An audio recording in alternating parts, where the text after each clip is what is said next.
Hello viewers, welcome back to our channel. আশা কৰো আপোনালোকে সবাই ভালে আছে।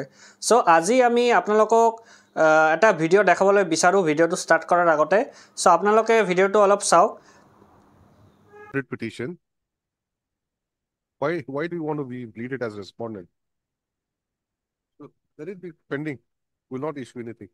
In view of the order passed today in IAC number 2355 2359 sorry 2359 or 25 2359 of 2025, the petitioners shall file the amended cause title by in tomorrow. 2 sets within 2 days. We'll stop. As agreed to by the learned counsels for the rival parties, list this matter for admission hearing on 4th of September. This is one short request, my lord. Yes. The interim order may continue till the next date. Twice it has been continued, my lord. Hopefully for the last time it may be continued. As the first item in the admission call.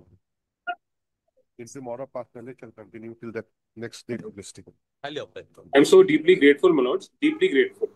ঠিক আছে আপোনালোকে ভিডিওটো চালে তো আমি ভিডিওটো দেখাৰ মূল কাৰণটো হৈছিল যে আজি আমাৰ নিউজৰ কেছৰ হিয়াৰিং ডেট দিয়া হৈছিল মানে 1 সেপ্টেম্বৰৰ নিউজৰ কেছৰ হিয়াৰিং ডেট দিয়া হৈছিল কিন্তু আজিও কি নহল আমাৰ হিয়াৰিংটো হোৱা নাই তো আমাৰ পুনৰাই 4 সেপ্টেম্বৰত আমাৰ ডেটটো দিয়া হৈছে সো আমি আশা কৰো যে এই 4 সেপ্টেম্বৰৰ হিয়াৰিংটো আমাৰ ফাইনাল হ'ব কিয়নো বহুত দিন ধৰি সকলোৱে চিন্তা কৰি আছে বস্তুবিলাক লৈ সো আপোনালোকে ইমান চিন্তা কৰিব নালাগে কিন্তু এতিয়া দেখাৰ বস্তুটো হ'ব যে 4 সেপ্টেম্বৰৰ ফাইনাল হিয়াৰিংটো হ'ব নে নাই সো লাষ্ট লৈকে মোৰ ভিডিওটো আপোনালোকৰ ভাল লাগিলে মোৰ চেনেলটো আপোনালোকে লাইক কৰিব শ্বেয়াৰ কৰিব আৰু সাবস্ক্ৰাইব কৰিব থ্যাংক ইউ